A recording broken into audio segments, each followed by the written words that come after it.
आणि महत्त्वाची बातमी, सुनेत्रा पवार किती दिवस गुंगी गुडिया बनून राहणार असा सवाल काँग्रेसने केलाय। गुंगी गुडिया शब्दावर काँग्रेस ठाम असल्याचं हर्षवर्धन सपकाळ यांनी म्हटलं। इंदिरा गांधींप्रमाणे सुनेत्रा पवारांनी दुर्गा होऊन दाखवावं असं आव्हान सुद्धा सपकाळांनी केलंय। त्यानंतर राष्ट्रवादी आक्रमक झाली असून माफी मागा असं म्हणत राष्ट्रवादीनं काँग्रेस कार्यालयामध्ये ठिय्या आंदोलन केलं। सुनेत्रा पवारांबद्दल काँग्रेसनं गुंगी गुडिया असं ट्विट केलं। त्यानंतर काँग्रेस आणि राष्ट्रवादी काँग्रेसमध्ये घमासान सुरू झालाय।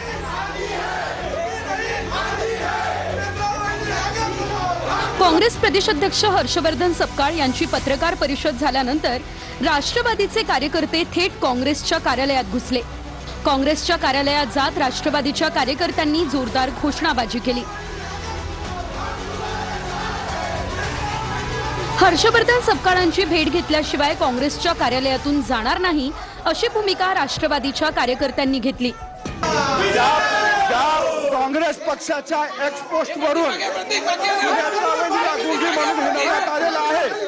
हर्षवर्धन सपकाळ साहेबांनी माफी मागावं हे आमचं म्हणणं आहे। सांगून आले असते तर सत्तेचा माज काय ते पण दाखवलं असतं। लपून काय येत आहे? दम आहे ना तर या ना मग ओपनली। बीडमधल्या पत्रकार परिषदेत सुनेत्रा पवारांना बीडच्या कायदा आणि सुव्यवस्थेबद्दल प्रश्न विचारण्यात आला, पण प्रश्न विचारणाऱ्या पत्रकारांना धनंजय मुंडेंनी थांबवलं। बीडच्या कायदा आणि सुव्यवस्थेबद्दल धनंजय मुंडेंनी पत्रकाराला प्रश्नच विचारू दिला नाही। कायदा सुव्यवस्थेचा प्रश्न आहे बस सुरेश, कायदा सुव्यवस्थेचा प्रश्न आहे सुरेश आभार। कायदा सुव्यवस्थेचा प्रश्न आहे बस सुरेश, कायदा सुव्यवस्थेचा प्रश्न आहे सुरेश आभार। यावेळी सुनेत्रा पवारही काहीच बोलल्या नाही। त्यावर काँग्रेसनं सुनेत्रा पवार किती दिवस गुंगी गुडिया बनून राहणार असं ट्विट केलं। काँग्रेसच्या या ट्विटवर राष्ट्रवादीच्या नेत्यांनी आक्षेप घेतला, पण काँग्रेस गुंगी गुडिया या शब्दावर ठाम असल्याचं हर्षवर्धन सपकाळ म्हणाले।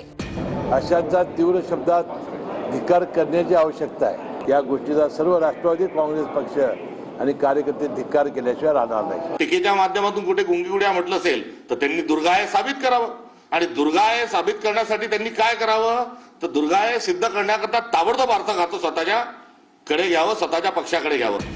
महाराष्ट्राच्या पहिला महिला मुख्यमंत्री सुनेत्रा वहिनी झाल्या, त्याबाबत किती द्वेष आहे, किती घृणा हे त्या वक्तव्यातून या ठिकाणी स्पष्ट होतं। त्याला तुम्ही न पॉझिटिव्हली घेऊ शकता न निगेटिव्हली घेऊ शकता। माफी मागा असं वारंवार आहे त्यांच्याकडून बोलण्यात येत आहे। बिलकुल माफी मागणार नाही, काय चुकीचं आहे? काँग्रेस माफी मागणार नाही, जे करायचं ते करा, काही बोललेलं चुकीचं नाही। मला असं वाटतं की अतिशय खालच्या स्तरावर हे उतरलेले आहे, यांना कुठलाही रिस्पॉन्स मिळत नाही, कोणी विचारत नाही, त्यामुळे न्यूजमध्ये येण्याकरता अशा पद्धतीचं काम चाललेलं आहे।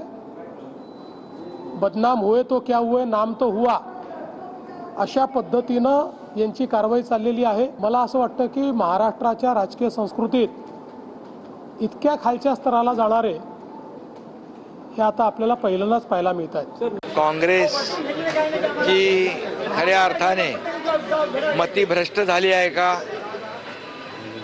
खरं म्हणजे एका भगिनीचा अपमान करणं, या काँग्रेसची जेवढी निंदा करावी, निषेध करावा तेवढा थोडा आहे। सुनेत्रा पवारांच्या टीकेवर राष्ट्रवादीच्या वरिष्ठ नेत्यांचं मौन असल्याची चर्चा आहे। कार्यकर्त्यांनी आंदोलन केलं, वरिष्ठ नेते मात्र मौनात आहेत असं चित्र आहे। तटकरे, पटेल यांनी यावर साधं एक ट्विट सुद्धा केलेलं नाही। राष्ट्रवादीमध्ये सगळं आलबेल नाही का अशी उलटसुलट चर्चा त्यामुळे आता सुरू आहे। धनंजय मुंडे बीडचे हुकुमशाह आहेत का? काँग्रेसनं हे देखील ट्विट केलंय। तर मी साधा आमदार, मला का टार्गेट करताय असं धनंजय मुंडे यांनी म्हटलं। बीडच्या कायदा सुव्यवस्थेबद्दल प्रश्न विचारण्यात आला, पण धनंजय मुंडेंनी पत्रकाराला रोखलं। यावरून काँग्रेसने धनंजय मुंडेंबाबत सुद्धा ट्विट केल्यानं नवाच वाद सुरू झाला। महाराष्ट्र काँग्रेसनं केलेल्या ट्विट नंतर काँग्रेस आणि धनंजय मुंडेंमध्ये जोरदार वाद सुरू झालाय। धनंजय मुंडे बीडचे हुकुमशाह आहेत का अशी पोस्ट महाराष्ट्र काँग्रेसनं केली आहे। यावर धनंजय मुंडेंनी आपल्याला बदनाम केलं जात असल्याचं म्हटलंय। बीडमधल्या पत्रकार परिषदेत एका पत्रकारानं सुनेत्र पवार यांना बीडच्या कायदा सुव्यवस्थेबद्दल प्रश्न विचारला, पण धनंजय मुंडेंनी त्या पत्रकाराला रोखलं. यावरून काँग्रेसनं धनंजय मुंडेंचा हुकुमशहा असा उल्लेख केला, ज्याला धनंजय मुंडेंनीही प्रत्युत्तर दिलं. अरे माझी काय भीती आहे, मी इत्तू सैम आहे, इत्तू सैम आहे, क्या है मेरा. मला माहित नाही की माझ्यासारखे इतके अतिसंवेदनशील व्यक्ती समाजकारणात राजकारणात आहेत का नाही. धनंजय मुंडेची हुकुमशाही. अरे मी 2.5 वर्ष झालं एक ब्र शब्द ना माध्यमांवर बोलतोय ना तुमच्या समोर येतोय. तुम्ही किती मागं लागलात तरी मी बोलत नाही. आज मी कुठल्या तिथं मंत्रिपदावर नाही, मी फक्त आमदार आहे, तरी सुद्धा आमदार म्हणून मी हुकुमशाह. म्हणजे एखाद्याचा द्वेष किती करावा. ज्यांच्यावर गुंडागर्दीचे अनेक आरोप आहे, एक लोकप्रतिनिधीच्या ऐवजी गुंड म्हणून त्यांचं व्यक्तिमत्व महाराष्ट्राच्या पुढे आलेले आहेत. अशा प्रवृत्तीची एक ओळख असणारा, एक परसेप्शन असणारा, एक कीर्ती त्यांची असणारा, अपकीर्ती असणारा जो व्यक्ती आहे, तो पत्रकारांना एकेरीमध्ये चुप्प बसवत आहे. आणि अशा वेळेस ज्या उपमुख्यमंत्री आहे एक शब्द देखील बोलत नाहीये. जळगावमध्ये पोलीस भरतीच्या विद्यार्थ्यांनी मंत्री गिरीश महाजन यांना घेराव घातला. भाजप जिल्हा कार्यालयासमोर विद्यार्थ्यांनी रास्ता रोको आंदोलन केलं. गुन्हा दाखल झाल्यास पोलिसात भरती होता येणार नाही असं महाजनांनी विद्यार्थ्यांना यावेळी खडसावलं. दरम्यान क्रीडा संकुलातील वाढीव प्रवेश शुल्कावरून हे विद्यार्थी आक्रमक झाले होते.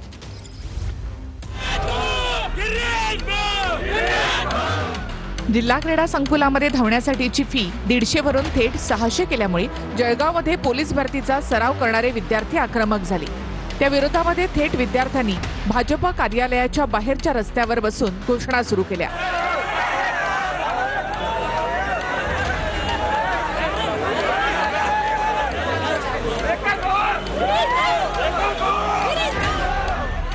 घोषणाबाजी ऐकून भाजप कार्यालयामधून मंत्री गिरीश महाजन बाहेर आले आणि त्यांनी आंदोलनाची पद्धत आहे काही, गुन्हे दाखल झाले तर नोकरी सुद्धा हातून जाईल असा दम भरला.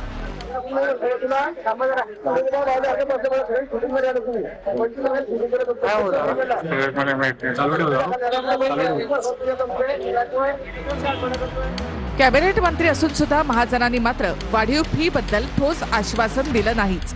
हा मुद्दा जिल्हाधिकाऱ्यांच्या अखत्यारीमध्ये असून त्यांच्याकडे दाद मागण्याचं सांगितलं गेलं. जळगाव जिल्हा क्रीडा संकुलामध्ये पोलीस भरतीचा सराव करणारी शेकडो मुलं सकाळी धावायला येतात.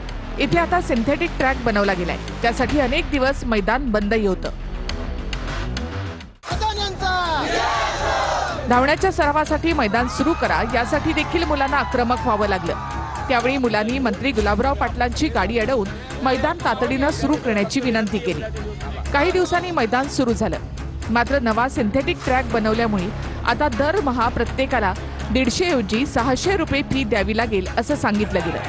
त्यावरून विद्यार्थ्यांवर पुन्हा एकदा आंदोलनाची वेळ आली. मात्र नेते आणि पोलीस दोघी मुलांना आंदोलनाच्या भानगडीमध्ये पडू नका असं सांगतायत.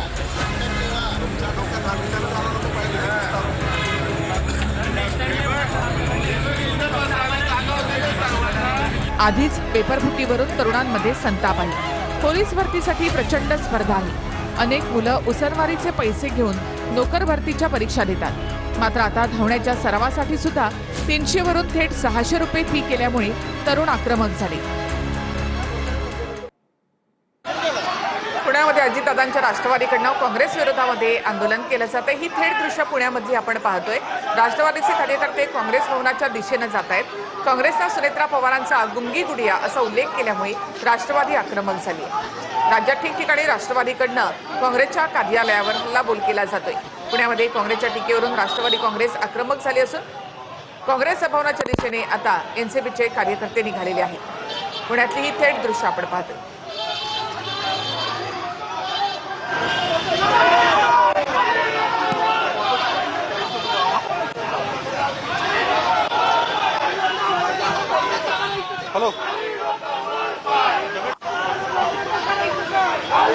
राष्ट्रवादी काँग्रेसचे कार्यकर्ते आक्रमक झालेले आहेत. आपण पाहू शकतो सर्व कार्यकर्ते आता काँग्रेस भवनकडे निघालेले आहेत.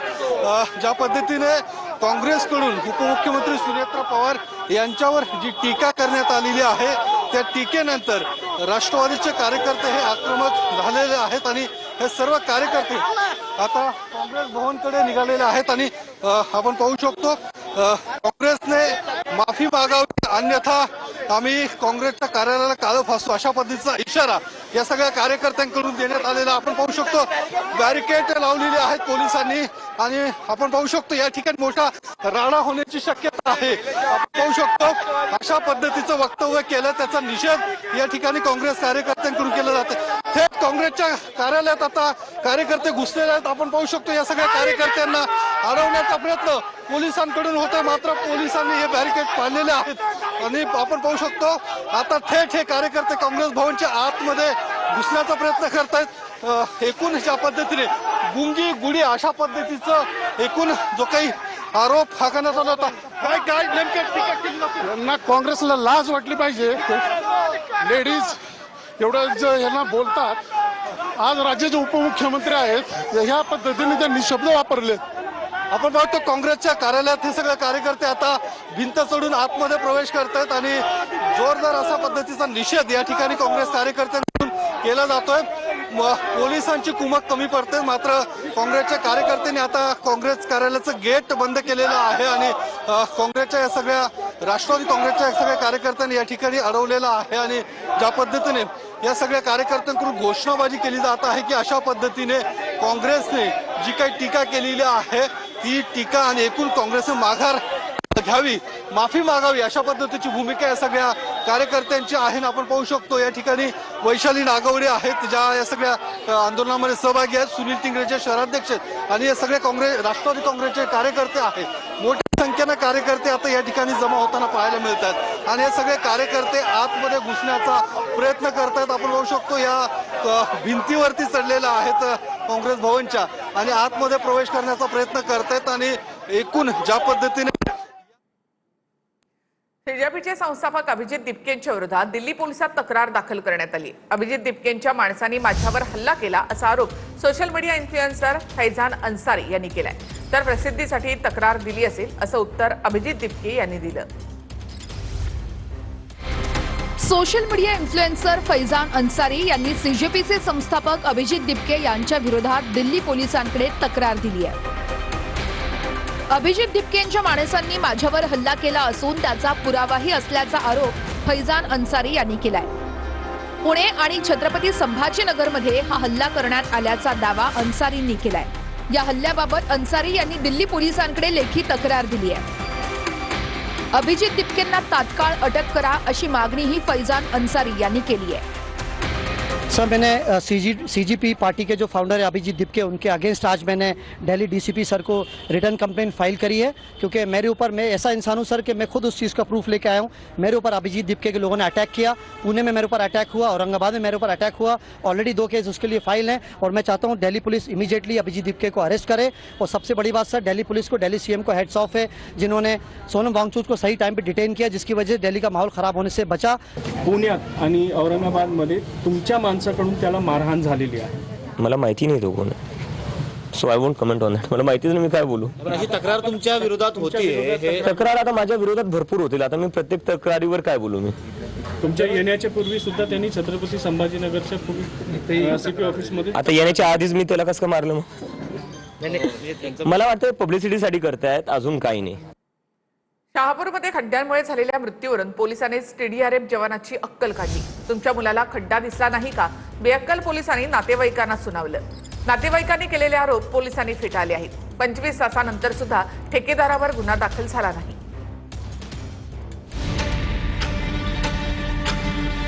ते म्हणतात मुलाची चुकी असेल, त्याला खड्डा दिसला नाही.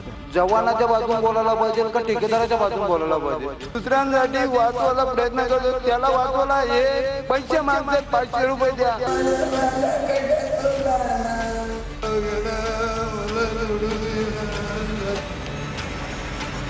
ठाणे महानगरपालिकेच्या TDRF पथकाच्या जवानाच्या मृत्यूनंतर शहापूर पोलिसांनी संतापजनक वक्तव्य केलंय. संबंधित कंत्राटदाराविरोधात गुन्हा दाखल करण्याऐवजी पोलिसांनी मृत जवानाच्या कुटुंबाला झापत आपली अक्कल पाजळली. तुमच्या मुलाला खड्डा दिसला नाही का असा प्रश्न कुटुंबाला विचारत पोलिसांनी संबंधित कंत्राटदारालाच वाचवण्याचा प्रयत्न केलाय. शहापूर पोलिसांच्या या मूर्खपणामुळे राज्यभरात संतापाची लाट पसरली आहे. TDRFचे जवान विकास गोरे यांचा काल मुंबई नाशिक महामार्गावरच्या खड्ड्यात पडून अपघाती मृत्यू झाला. गोरे यांच्या मृत्यूनंतर त्यांचे कुटुंबीय शहापूर पोलीस ठाण्यात महामार्गाच्या संबंधित कंत्राटदाराविरोधात गुन्हा दाखल करण्यासाठी गेले होते. यावेळी पोलीस ठाण्यातील वरिष्ठ पोलीस निरीक्षक कदम यांनी कुटुंबाचं सांत्वन करण्याऐवजी त्यांच्यावर प्रश्नांची सरबत्ती केली. रोजच्या प्रमाणे गुन्हा दाखल करण्यासाठी गोरे कुटुंबाला तर बसवून ठेवलंच, पण त्यापुढे कुणालाही संतापनावर होईल असे प्रश्न विचारले.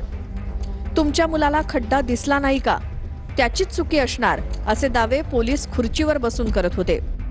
शहापूर पोलीस ठाण्यातील वरिष्ठ पोलीस निरीक्षक कदम यांनी गोरे कुटुंबाला हे मूर्खासारखे प्रश्न विचारले. सिनियर पोलीस आहेत, ते म्हणतात का मुलाची चुकी असेल, त्याला खड्डा दिसला नाही का, ते तक्रार घेण्यात टाळाटाळ करीत होते. ते आम्ही ठेकेदाराच्या विरुद्ध तक्रार द्यायला गेलो तर ते बोलते मुलाची चुकी असेल. असं कसं मुलाची चुकी? त्या दिवस धोधो पाऊस कोसळत होता आणि पूर्ण खड्डा भरलेला असल्यामुळे ते मुलाला कळला नसेल तो खड्डा पाण्यात भरलेला आहे का खड्डा आहे. संबंधित ठेकेदारावर गुन्हा नोंद व्हायलाच पाहिजे. जो माणूस जवान दुसऱ्याच्या जीवनासाठी तडफडतोय त्याच्या जीवनाची किंमत नाही देणार, काहीच किंमत नाही देणार. माझं एकच म्हणजे माझा भाऊ गेला, पण दुसरे असे कोणी मरतं कामा नाही याच्या खड्ड्यांमुळे. समाजाने लोक जरा सरकारला विचारला पाहिजे, या किती माणसांचा जीव घेणार आहे सरकार आपला. जो दुसऱ्यांसाठी वाचवायला प्रयत्न करतो त्याला वाचवायला हे पैसे मागतात, 500 रुपये द्या. मी शिंदेचा माणूस बोलतो, पोलीस बोलतात मृताव केस घोषित करू आम्ही. मग हे कसलं सरकार आहे आपला? पोलीस प्रशासन आपल्या बाजूने आहेत का? नाही, ठेकेदारांच्या बाजूने येते पोलीस प्रशासन. पूर, इमारत दुर्घटना आणि अपघातांसारख्या परिस्थितीत लोकांचे जीव वाचवणारे TDRFचे जवान विकास यांच्या मृत्यूनंतर गोरे कुटुंबावर आलेल्या या प्रसंगामुळे सर्वत्र संतापाची लाट पसरली आहे. आधीच दुःखात असणाऱ्या या कुटुंबाला मूर्खासारखे प्रश्न विचारणाऱ्या बेअक्कल पोलीस अधिकाऱ्यावर कारवाई होणार की नाही असा प्रश्न आता सामान्य लोक विचारू लागले. मात्र वरिष्ठ पोलीस निरीक्षकांनी गोरे कुटुंबाचे आरोप फेटाळले.